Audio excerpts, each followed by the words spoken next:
প্রবাসীর বাড়িতে অভিনব লুটপাটে স্তম্ভিত পরিবার ও এলাকাবাসী। জানালার গ্রিল কেটে ঘরে প্রবেশ করে লুটপাট করে দুষ্কৃতিকারীরা। এ সময় স্বর্ণালংকার, আসবাবপত্র, জমির দলিল সহ বাথরুমের দরজাও খুলে নিয়ে যায় চক্রটি। এটার নিচে তালামারিতে আমি কাগজপাতি, গহনা, জিনিসপাতি থুই, মাল জিনিস। বরিশালের উজিরপুর থানার কমলাপুর গ্রামে পূর্ব শত্রুতার জের ধরে প্রবাসীর বাড়িতে এই ঘটনা ঘটে বলে ধারণা করা হচ্ছে। ভুক্তভোগী পরিবারের অভিযোগ, লুটপাটকারীরা ঘরের কোনো কিছুই ফেলে যায়নি।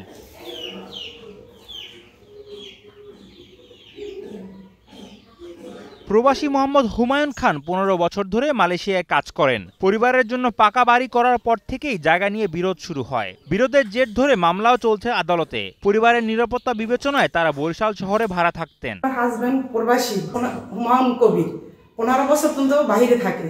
আমার যত মাল জিনিসপাতি যত আনছে বাহির দিয়ে, যত আমার আসলে সবই আমার লুট করে নিয়ে গেছে। হ্যাঁ, বাড়ির লোকজন যারা আমার বাড়ি থেকে তারাইছি এরা আমার মেয়েরে মারছে। আমি বাড়ি থেকে আমার জীবন রক্ষার জন্য আমি বরিশালে উঠছি। তারপরে তো এরা এই ঘটনা করছে সব। পদ্মা সেতু, মেট্রো রেল এবং এলিভেটেড এক্সপ্রেসওয়ে নির্মাণের গর্বিত অংশীদার বসুন্ধরা সিমেন্ট।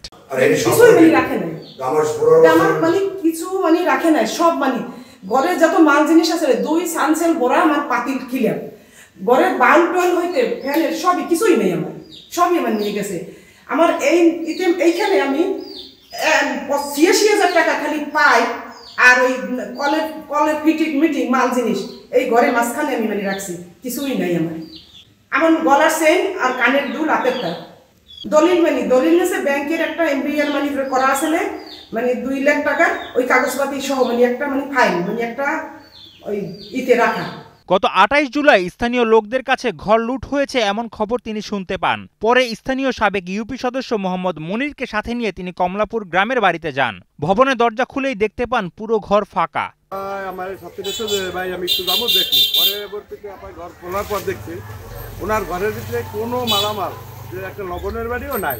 আসলে ভাই আমাদের দেখে খুব খারাপই লাগছে যে একটা ঘর মানুষ লুটপাট করে, কিন্তু এইভাবে এককালে নিষ্ঠুর করে দেয়, এটা আমার দ্বারা আসলে তো এলাকার বাইরে তো আর অন্য দূরের লোকাই এটা করার মতো কোনো সুযোগ নেই।